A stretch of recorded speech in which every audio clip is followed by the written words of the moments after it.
प्रबसी नगर कीजे सब काजा, हृदय राखी कौशलपुर राजा। गरल सुदा रिपु कर ही मिताई, गोपत सिंधु अनल सितलाई। नमस्कार दोस्तों, ज्ञान एकेडमी की ऑनलाइन क्लास में आपका हार्दिक स्वागत है। और जैसा कि राम भक्ति में डूबे एक दोहे के साथ मैंने वीडियो को शुरू किया है, तो आप लोगों को इससे अनुमान आ चुका होगा कि आज का हमारे वीडियो का टॉपिक क्या है। तो देखिए दोस्तों, आज हमारे वीडियो का टॉपिक है राम मंदिर निर्माण के 30 वर्षों की यात्रा। जैसा कि आप सब लोगों को पता है, 5 अगस्त 2020 को हमारे देश के प्रधानमंत्री माननीय नरेंद्र मोदी जी ने क्या करा है, राम मंदिर निर्माण का शिलान्यास कर दिया है। तो उसी से जुड़ा हुआ हम आपके लिए एक वीडियो लेके आए हैं, जो आपके एग्ज़ाम में जो क्वेश्चन पूछे जाएंगे, तो हमने पूरी कोशिश करी है कि सारे के सारे क्वेश्चन हम क्या कर लें, फैक्ट को कवर कर दें, क्योंकि एक बहुत अच्छा क्या बन चुका है, टॉपिक बन चुका है एग्ज़ाम की दृष्टि से भी। ठीक है दोस्तों, बाकी देखिए, बाकी तो आप सब लोगों ने न्यूज़ में सुना होगा, अखबारों में पढ़ा होगा, तो इस विषय में आपने सब कहीं ना कहीं आपने कहानी पूर्ण रूप से जान ली होगी। हमने क्या करा है, अपने इस वीडियो में फैक्टों को कवर करने की कोशिश करी है जो आपके एग्जाम में पूछे जा सकते हैं। तो आइए दोस्तों, शुरू करते हैं राम मंदिर निर्माण के 30 वर्षों की यात्रा। तो शुरुआत करी जाए, पहले ये बात निकल कर आती है कि जो बाबरी मस्जिद का विवाद उठा था, ये बाबरी मस्जिद का निर्माण कैसे हुआ और कब हुआ। तो दोस्तों यहाँ पर देखिए क्या हुआ था, 1528 में बाबर के द्वारा, अगर मैं बात करूं तो बाबर का एक सेना नायक था मीर बांकी। तो बाबर के सेना नायक मीर बांकी ने राम मंदिर को तोड़कर बाबरी मस्जिद का निर्माण शुरू करवा दिया था। और बाबर कौन था, जिसने भारत में मुगल साम्राज्य की स्थापना की थी। ठीक है दोस्तों, अब बात आगे चलती है, तो यहाँ पर कुछ पृष्ठभूमि बनाते हुए चलते हैं। हल्का सा आप चाहे तो राइट इसको आप लिख सकते हैं, अपनी कहीं पर भी अपनी कॉपी में नोट कर लीजिएगा इसको। हल्की सी पृष्ठभूमि बनाते हैं। 1853 के टाइम में अवध के नवाब हुआ करते थे वाजिद अली शाह। तो वाजिद अली का 1853 में वाजिद अली शाह के टाइम पर भी कुछ छुटमुट से दंगे हुए थे। जब समय बीतता गया और 1885 में, कब, 1885 में एक महंत हुआ करते थे रघुवर दास, महंत रघुवर दास। तो उन्होंने उस समय फैजाबाद की कोर्ट में अपील की थी कि भैया यहाँ पर क्या था, राम मंदिर था, तो यहाँ पर मंदिर का निर्माण कराया जाए। तो उस समय तो भैया भारत में किसका शासन था, अंग्रेजों का शासन था, ब्रिटिश सरकार का शासन था। तो ब्रिटिश सरकार ने क्या करा था, इस अपील को खारिज कर दिया था। और आप सबको पता है, क्योंकि ब्रिटिश सरकार को अपील खारिज करने का रीज़न क्या रहा होगा, रीज़न ये रहा, ब्रिटिश सरकार ने अपने डिसीजन में कहा, ब्रिटिश जो जज थे उन्होंने कहा कि भैया बात तो काफ़ी पुरानी है और निसंदेह यहाँ पर मंदिर होगा, लेकिन अभी इसमें निर्णय देना भारत में अशांति को बढ़ाने के बराबर होगा, यानी कि भारत में अशांति को बढ़ाना इसमें निर्णय देना के बराबर रहेगा। तो अंग्रेजों ने इसमें कोई भी डिसीजन नहीं दिया था। ठीक है दोस्तों, अब देखिए यहाँ पर मामला कैसे आगे बढ़ता गया। जो हिंदू थे, हिंदुओं की जो पौराणिक ग्रंथ हैं, जैसे स्कंद पुराण है, रामायण है, रामचरितमानस है, इन सब में हमें क्या देखने को मिलता है, हमें ये देखने को मिलता है कि भैया जो हमारे भगवान राम थे, उनका जन्म कहाँ हुआ, उनका जन्म हुआ अयोध्या में। तो हिंदुओं ने दावा करने लगे कि भैया यहाँ पर तो मस्जिद थी नहीं, यहाँ पर क्या थी, यहाँ पर मंदिर था। किसका मंदिर, हमारे भगवान राम का मंदिर था। ये विवाद बढ़ता गया और जब देखिए 1949 में यहाँ पर भगवान राम की कुछ मूर्तियाँ पाई गई। और जैसी ही भगवान राम की मूर्तियाँ पाई गई, तो हिंदुओं का जो विश्वास था वो और ज़्यादा बढ़ गया, और इसके विश्वास के साथ साथ विवाद भी बढ़ने लगा। अब इसके बाद क्या होता है, 1961 में, 1961 में सुन्नी वक्फ बोर्ड, कौन, सुन्नी वक्फ बोर्ड ने अपना दावा प्रस्तुत किया और उन्होंने बोला कि भैया यहाँ पर मंदिर नहीं थी, यहाँ पर क्या था, मस्जिद था। और आप सबको पता होना चाहिए, जहाँ पर भी मस्जिद होती है उसमें सुन्नी वक्फ बोर्ड का अपना एक अधिकार होता है। तो देखिए 1961 में सुन्नी वक्फ बोर्ड ने भी क्या करा, अपना दावा प्रस्तुत कर दिया। अब यहाँ से विवाद और ज़्यादा गहराने लगा, बात निकल कर आ गई। एक पक्ष कहने लगा कि यहाँ पर राम मंदिर था और एक पक्ष कहने लगा यहाँ पर बाबरी मस्जिद था। चलिए आगे बढ़ते हैं। अब देखिए वर्ष 1990 में क्या हुआ, मंदिर निर्माण के लिए आंदोलन तेज हो गया। और इस आंदोलन में तेज करने में सबसे मेन पार्टी जो रही थी, उस पार्टी कौन सी पार्टी थी? वो थी बीजेपी, भारतीय जनता पार्टी, जो अभी आपकी केंद्र सरकार में सत्ता में है। तो बीजेपी के उस समय पे तत्कालिक अध्यक्ष कौन हुआ करते थे? वो हुआ करते थे लाल कृष्ण आडवाणी, और आप सब लोग इनसे भली भांति अवगत होंगे। और आपको पता है जब अटल बिहारी वाजपेयी जी हमारे प्रधानमंत्री थे तो लाल कृष्ण आडवाणी क्या थे उस समय पे? वो प्रधानमंत्री थे। अब देखिए लाल कृष्ण आडवाणी की अध्यक्षता में क्या हुआ, गुजरात के सोमनाथ से लेकर अयोध्या तक एक क्या निकाली गई? एक यात्रा निकाली गई, जिसको हम क्या कहते हैं? रथ यात्रा। ठीक है। अब एक बात देखिए, जब एक आंदोलन शुरू होगा, एक बहुत बड़ी यात्रा निकलेगी, तो उसको रोकने के लिए जो सत्ता पार्टी होगी वो भी कोई ना कोई एक्शन उठाएगी। ठीक है दोस्तों, तो इसी एक्शन में यहां पर जो थी बिहार के, उस समय में बिहार के सीएम कौन थे? लालू प्रसाद यादव थे। तो जब ये रैली निकली, जब ये यात्रा निकल रही थी, तो बिहार के समस्तीपुर जिले में क्या कराया गया? लाल कृष्ण आडवाणी को गिरफ्तार कर लिया गया। देखिए यहां से क्वेश्चन बनेगा कि किसकी नेतृत्व में आपका रथ यात्रा निकाली गई, कहां पर लाल कृष्ण आडवाणी को गिरफ्तार किया गया, ठीक है, और कहां से कहां तक रथ यात्रा कहां से निकली थी और कहां तक के लिए निकली थी। तो ये सारे क्वेश्चन देखिए, फैक्ट यहां से फैक्चुअल क्वेश्चन आपके एग्जाम में बनेंगे, तो आराम से इसको सुनिए कहानी की तरह और समझते हुए चलिए। अब देखिए क्या हुआ फिर इसके आगे। और एक बात मैं आपको बता दूं, जब पिछले वर्ष सुप्रीम कोर्ट ने अपना डिसीजन सुनाया था, तो लाल कृष्ण आडवाणी जी ने अपनी खुशी को जाहिर करने के लिए एक स्टेटमेंट दिया था, अपना एक कथन कहा था। और उन्होंने क्या कहा था? उन्होंने कहा था कि ये मेरे लिए बड़ी बात है कि ईश्वर ने इस आंदोलन की में जुड़ने का मुझे मौका दिया। किसने कहा था ये? लाल कृष्ण आडवाणी जी ने। तो चलिए दोस्तों आगे बढ़ते हैं और अब बात करते हैं बाबरी मस्जिद विध्वंसक मामले की। देखिए यहां पर क्या हुआ, 30 अक्टूबर 1990 को पुलिस के द्वारा फायरिंग में यहां पर 16 कार सेवकों की मृत्यु हो गई सरकारी आंकड़ों के अनुसार। कार सेवक मतलब वे हिंदुत्ववादी जो क्या चाह रहे थे? आपका राम मंदिर को बनाना, उसके निर्माण की मांग उठा रहे थे। देखिए दोस्तों आगे क्या होता है, जो मेन पॉइंट यहां पर निकल कर आता है, 6 दिसंबर 1992 को, कब? 6 दिसंबर 1992 को कार सेवकों ने बाबरी मस्जिद के विवादित ढांचे को गिरा दिया और यहां पर क्या करा? एक अस्थायी मंदिर की निर्माण किया, एक अस्थायी मंदिर बनाया किसका? रामलला का। ठीक है दोस्तों, और इसी दिन क्या हुआ था यहां पर? इसी दिन 2 एफआईआर भी यहां पर दर्ज की गई थी। डेट याद रखिएगा, 6 दिसंबर 1992 को बाबरी मस्जिद का विवादित ढांचा गिरा दिया गया। आगे बढ़ते हैं। अब हम बात करेंगे इस राम मंदिर आंदोलन से जुड़े हुए कुछ प्रमुख नेताओं की। फटाफट से हम उनके ऊपर एक नजर डालते हैं, सरसरी नजर। देखिए कौन कौन थे? लाल कृष्ण आडवाणी, अटल बिहारी वाजपेयी, कल्याण सिंह, मुरली मनोहर जोशी, अशोक सिंघल, उमा भारती और बाला साहेब ठाकरे। ठीक है, ये जितने भी कद्दावर नेता थे, ये सारे के सारे जो नेता थे, इन्होंने इस राम मंदिर निर्माण आंदोलन में क्या किए थे? लगातार धरने दिए थे। ठीक है दोस्तों, अब आगे चलकर हम बात करेंगे किसकी?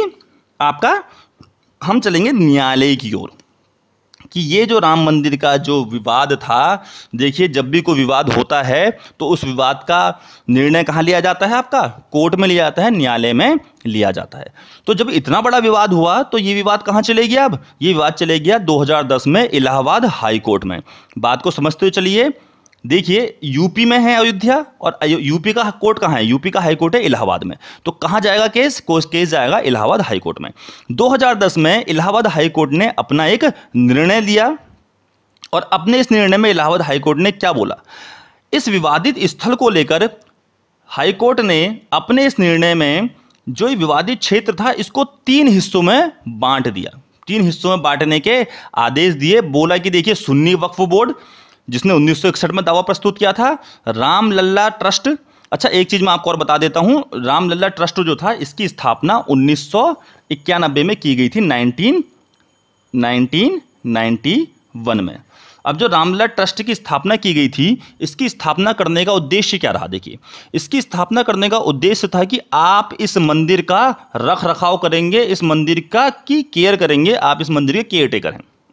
लेकिन परंतु आप इस मंदिर में किसी भी प्रकार का कोई भी निर्माण नहीं कर सकते हैं, कोई भी चीज़ आप इसमें नहीं बना सकते हैं, सिर्फ रख रखाव कर सकते हैं। अच्छा, अब आगे बढ़ते हैं। देखिए, फिर से आते हैं हाईकोर्ट के डिसीजन में। इलाहाबाद हाईकोर्ट ने क्या निर्णय दिया था। इलाहाबाद हाईकोर्ट ने बोला कि निर्मोही अखाड़ा, सुन्नी वक्फ बोर्ड और रामलल्ला विराजमान ट्रस्ट, इन तीनों के बीच इस क्षेत्र को, इस विवादित स्थल को बराबर बांट दिया जाए। बात करें कि किस प्रकार से बांटा, तो इलाहाबाद हाईकोर्ट ने कहा देखो भाई, केंद्र जो है, जो गर्भ है, जहां मंदिर मूर्तियां रखी थी राम सीता की, वो तो आप दे दो रामलला ट्रस्ट को, ठीक है दोस्तों। और जो इसका बाहरी हिस्सा था मंदिर का, वहां पर है आपका एक राम चबूतरा और एक सीता रसोई। तो बोला भैया राम चबूतरा और सीता रसोई में किसको दे दो, ये हम आप अधिकार दे दो, किसको, निर्मोही अखाड़ा को। और जो बाकी बचा हुआ क्षेत्र है वो किसको दे दिया जाए, सुन्नी वक्फ बोर्ड को दे दिया जाए। जब ये डिसीजन आया तो ना रामलला ट्रस्ट इससे खुश हुए, ना निर्मोही अखाड़ा इससे खुश हुआ, और ना ही सुन्नी वक्फ बोर्ड इससे खुश हुआ। तो ये कहाँ चले गए अब आपका। देखिए, पॉलिटिक्स में थोड़ा सा अगर हम यहाँ पर बात करें, जब भी आपको निचले कोर्ट से, आप के डिसीजन से, के निर्णय से आप खुश नहीं हैं, तो आप कहाँ अपील करेंगे। आपका अपीली अधिकार बनता है अपर कोर्ट में, यानी कि उच्चतम कोर्ट में। तो हाई कोर्ट से ऊंची कोर्ट कौन, सुप्रीम कोर्ट। तो देखिए 2011 में ये केस कहाँ चले गया, सुप्रीम कोर्ट चले गया। बन गया क्वेश्चन कि अयोध्या में एक विवाद कब गया था आपका, 2011 में। अब जब सुप्रीम कोर्ट में केस गया तो सुप्रीम कोर्ट ने क्या करा, इलाहाबाद हाई कोर्ट के फैसले पर रोक लगा दी। ये भी पॉलिटी का एक क्वेश्चन है, एंगल जोड़ते हुए चलिए। जब हम पॉलिटी पढ़ेंगे तब मैं आपको बताऊंगा कि किस प्रकार से जो उच्च कोर्ट होती है वो निम्न कोर्ट के डिसीजन पर रोक लगा देती है, किस प्रकार की रिट इसके लिए जारी करती है। ये हम सब देखेंगे जब हम पॉलिटी की क्लास पढ़ेंगे। इसके लिए आपको क्या करना है, इसके लिए आपको हमारे साथ बराबर जुड़े रहना है, हमारे चैनल को सब्सक्राइब करना है, और पॉलिटी की सीरीज बिल्कुल लगातार चलती जा रही है, छोड़ना बिल्कुल नहीं है। अब बात करते हैं इसमें आगे। अब देखिए मामला चले गया कहाँ, सुप्रीम कोर्ट में 2011 में। अब कौन सुनवाई करेगा उसके ऊपर, पूरा का पूरा डिसीजन किसके हाथ में चले गया, सुप्रीम कोर्ट के हाथ में चले गया। आगे बढ़िए। अब देखिए यहां पर हम एक चीज और देखते हुए चलेंगे। जहां पर देखिए हमने लिखा है विपक्ष का तंज, मंदिर वहीं बनाएंगे लेकिन तारीख नहीं बताएंगे। मतलब क्या कहना है, देखिए यहां पर जो सत्ता पार्टी थी, बीजेपी की पार्टी, आप लोगों ने नारा सुना होगा, नारा दिया जाता था कि राम लल्ला आएंगे, मंदिर यहीं बनाएंगे। तो जब एक सत्ता पार्टी किसी चीज को कर रही है तो कहीं ना कहीं विपक्ष पार्टी वहां पर क्या करती है, उसकी टांग खींचना शुरू करती है, उसके ऊपर तंज कसना शुरू करती है, उपहास बनाना शुरू करती है। तो विपक्ष ने यहां पर एक नारा दिया कि मंदिर वहीं बनाएंगे लेकिन तारीख नहीं बताएंगे। ठीक है दोस्तों, अब यहां पर क्या हुआ, देखिए 2017 में, 2011 से केस शुरू हो रखा है, 2011 से केस शुरू हुआ, 2017 के समय क्या हुआ, सुप्रीम कोर्ट ने आउट ऑफ कोर्ट सेटलमेंट का आह्वान किया। मतलब देखिए यहां पर क्या है, थोड़ा आगे बढ़ते हैं फिर इसका मतलब समझते हैं। 8 मार्च 2019 को, कब, 8 मार्च 2019 को सुप्रीम कोर्ट ने मामले की मध्यस्थता के लिए एक पैनल भेजा। ठीक है दोस्तों, यानी कि ये सुप्रीम कोर्ट ने बोला कि भैया इतना विवादित मामला है तो इसमें हम क्या करें, मध्यस्थता कर लें। कहीं ना कहीं दोनों जो पक्ष हैं, जो भी पक्ष इसमें अपना दावा प्रस्तुत कर रहे हैं, उनके बीच में क्या करा दिया जाए, सेटलमेंट करवा दिया जाए। क्यों ना हम सेटलमेंट की कोशिश करें। तो यहां पर क्या करा, सुप्रीम कोर्ट ने एक पैनल बनाया और उस पैनल में क्या करा, 3 सदस्य रखे सुप्रीम कोर्ट ने। और वो सदस्य कौन कौन थे आपके, नोट कर लीजिएगा, एग्जाम में पूछेगा। एक्ट ऑफ, यहां पर जो सेटलमेंट के लिए सुप्रीम कोर्ट ने पैनल बनाया उसमें कौन कौन थे, 3 सदस्य थे। पहले सदस्य का नाम था कलीफुल्ला। क्या, कलीफुल्ला। ये सुप्रीम कोर्ट के रिटायर्ड जज थे और ये इस पैनल के क्या थे, अध्यक्ष थे। कलीफुल्ला इस पैनल के अध्यक्ष थे। दूसरे सदस्य का नाम था श्री श्री रविशंकर, और आप सबको पता है श्री श्री रविशंकर कौन है, एक आध्यात्मिक गुरु हैं। और तीसरे पैनल के सदस्य कौन थे, श्री राम पंचू। श्री राम पंचू जो क्या है, एक बहुत प्रसिद्ध एडवोकेट हैं, अधिवक्ता हैं। तो भैया दोस्तों क्या हुआ, जब एक पैनल बनाया गया तीन लोगों का, इन्होंने क्या करा, इन्होंने दोनों जितने भी यहाँ पर निर्मोही अखाड़ा, सुन्नी वक्फ बोर्ड और आपका रामलला ट्रस्ट के बीच गए, इनके बीच सेटलमेंट कराने की कोशिश करी। परंतु हुआ क्या, परंतु ये हुआ कि 1 अगस्त 2019 को मध्यस्थता पैनल ने अपनी रिपोर्ट प्रस्तुत कर दी। डेट याद रखिएगा, 8 मार्च 2019 को पैनल के लिए भेजा, 1 अगस्त को उन्होंने अपनी रिपोर्ट प्रस्तुत करी। तो जब पैनल ने रिपोर्ट प्रस्तुत करी तो रिपोर्ट में यह निकल कर आया, 2 अगस्त को सुप्रीम कोर्ट ने कहा कि भैया जो हमने मध्यस्थता पैनल बनाया था वो क्या हुआ है, इस मामले का समाधान कराने में असफल हो गया है, फेल हो चुका है, विफल हो चुका है। ठीक है। और इस समय पर रामलल्ला कहाँ थे? इस समय पर हमारे रामलल्ला अयोध्या में टेंट के भीतर थे। ठीक है दोस्तों, तो ये तो बात रही हमारे सुप्रीम कोर्ट की। अब देखिए इसमें होता है क्या है आगे चलकर, अब आगे देखते हैं। अब हम बात करेंगे, अब जब सुप्रीम कोर्ट ने देखा कि सेटलमेंट तो होगा नहीं, पैनल यहां पर विफल हो चुका है, तो सुप्रीम कोर्ट ने क्या करा, इसमें आपका सुनवाई करना शुरू कर दिया। तो जनवरी 2019 से लेकर आपका अक्टूबर तक, नवंबर तक यहां पर क्या चली, पूरी सुनवाइयां चली। और सुनवाइयां कितने दिन चली थी, याद रख लीजिएगा, सुनवाई कितने दिन चली थी, 40 दिन चली थी। अब सोचिए कितनी बड़ी सुनवाई चली, लगातार सुनवाई चली है 40 दिन। और मैं यहां पर आपको एक चीज और बता के चलूं, ये हमारे भारतीय न्याय का दूसरा केस है सबसे बड़ा। कहने का मतलब यह है कि न्याय के इतिहास में दूसरी सबसे बड़ी सुनवाई है किसमें, राम मंदिर मामले में। अब बात ये निकल कर आती है, अगर ये दूसरी सबसे बड़ी सुनवाई है तो पहली सबसे बड़ी सुनवाई कौन सी है? तो पहली सबसे बड़ी सुनवाई है आपका केशवानंद भारती केस। ठीक है, केशवानंद भारतीवाद, आप सबको पता होगा केशवानंद भारतीवाद हुआ था आपका 1973 में।